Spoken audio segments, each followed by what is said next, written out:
Hello and welcome to NewFilmmakers Los Angeles in partnership with Movie Maker magazine. My name is Danny DeLillo and we're here at the Cambridge Los Angeles showroom in West Hollywood. I'm with director Anne-Marie Hess with her movie Good After Bad. Let's take a look at the clip.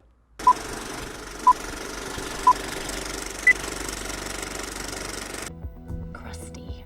Crusty? That's disgusting. That didn't happen. Special blue. That's bad spray. Oh shit! Smell that. Are you gonna put crust?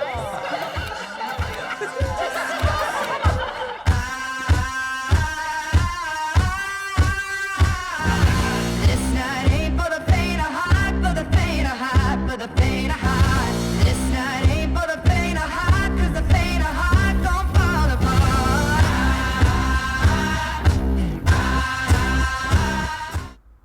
apart. Thank you so much for your film. Thank you for having my film participate in the festival. Oh no, it was really wonderful. For those that haven't seen it, tell us a brief synopsis. Good After Bad is a coming-of-age story about a young troubled girl who befriends an eccentric older man and the friendship that changes them both. It's amazing to know that this is your feature debut, which is incredible. Where did the inspiration come for creating this story?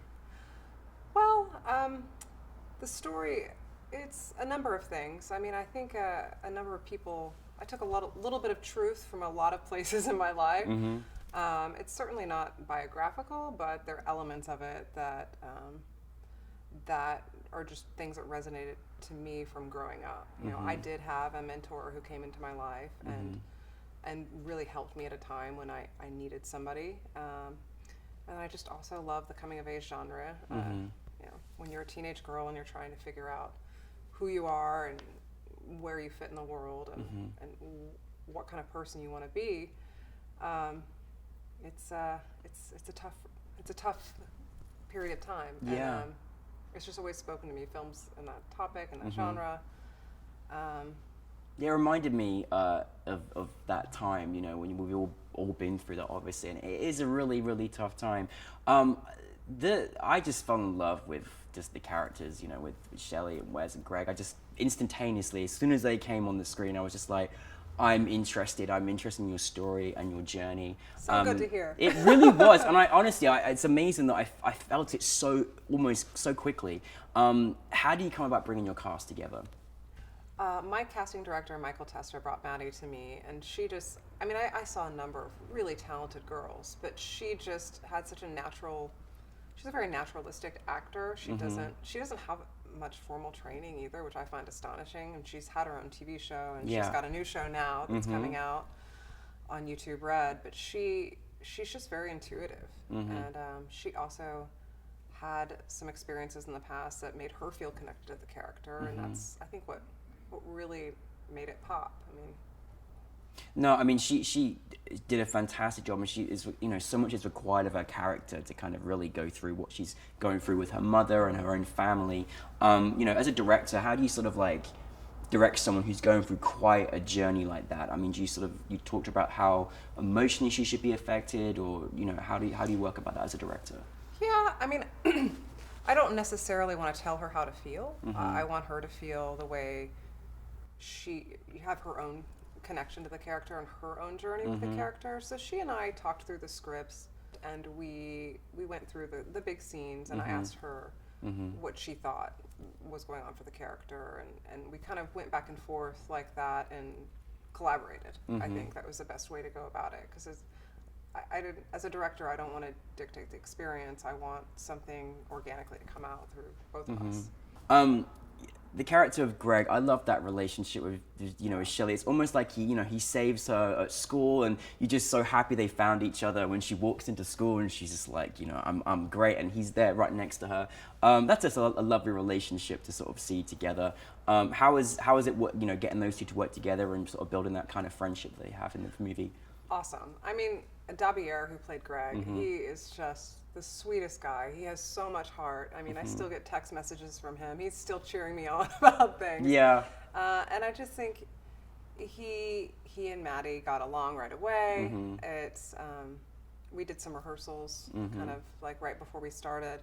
But I think for both of them, you know, both of the characters are really searching for somebody to understand them, right? Yeah. As you do when you're a teenager. Yeah. And I think that, you know, because they clicked and because they both had stuff to draw upon, they made it easy. They made it look good. Yeah. I mean, instantaneously, and then he's taking her to the room and they're dancing. I was like, oh, that's just so, it's just so brilliant. I love their whole dynamic they have together, and it was wonderful.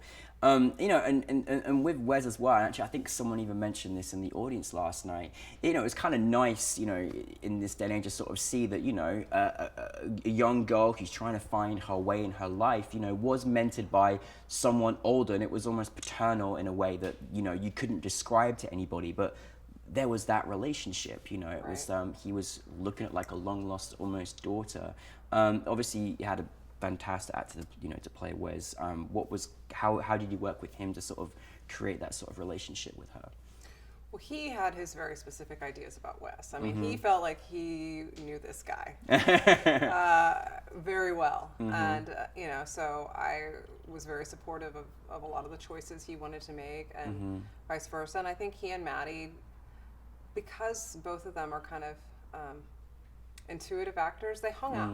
You know, they spent some time together before we shot, and they had some conversations, but they really just kind of brought what they wanted to bring to set and discovered it there. I mean, I think everyone's different, but that was definitely their process.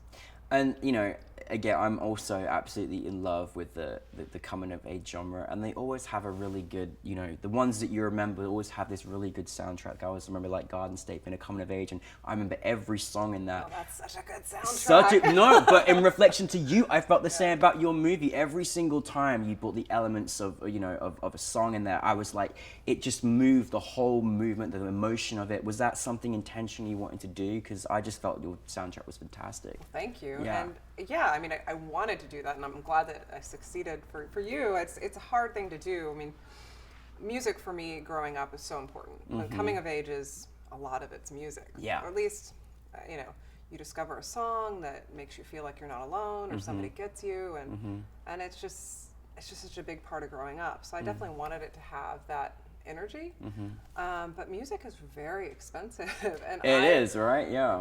For an independent film, you don't have a huge budget for music. So I was very lucky. I had a great music supervisor, Michael Becker, and we found a lot of just really great indie bands.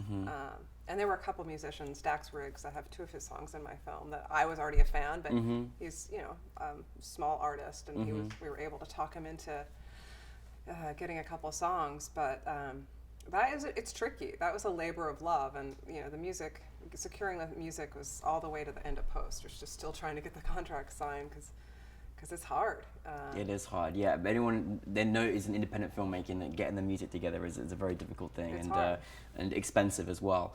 Now I'm still amazed that you just, again, making a short film is very, very difficult. Making a feature film is an undertaking and a half.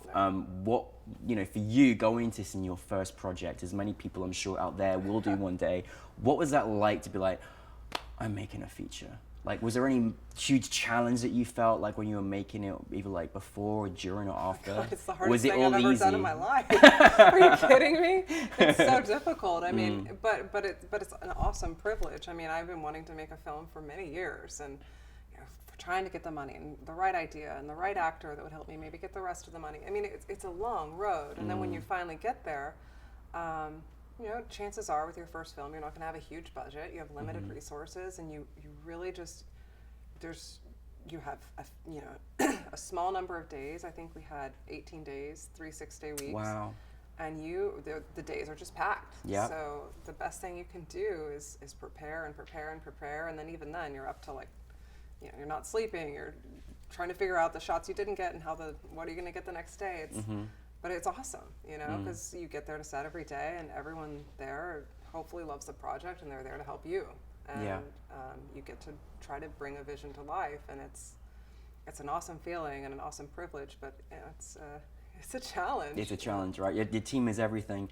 What's it like, you know, after making this project and you know, having it in front of an audience, you know, NewFilmmakers LA, what's it like to sit back and just have people watch your film?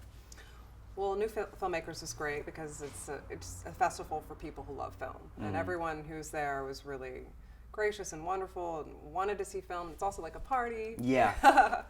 But I think it's just you do all this work, and then to actually get to show it to an audience is what it's all about. I mean, ultimately, you just want to get it out there and hope that that you're able to reach people, that you're able to have an impact, and that it matters and it means something to somebody other than you, and hopefully it does, and then it finds its audience, and then it has a life of its own, and it moves on, and so do you.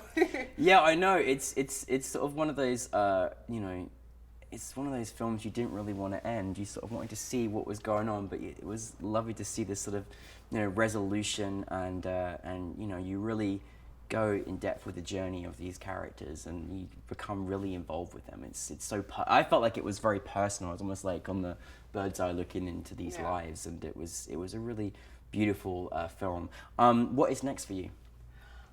Well, I am developing a new project, but it'll be a while. You got financing, you got all those other things, and I recently just wrote for an AMC show. Excellent. And I have a new TV pilot that I'm out there pitching. So amazing. Yeah, I'm just writing and trying to keep it all going. Well, please keep it going, because we love your work. Get Off the Bat was absolutely fantastic. Well done to everyone in the cast and crew that put that together and made it happen for you. But congratulations on your film. Thank Look you. forward to seeing much more of your work. Thank you. Thanks so much. Thanks.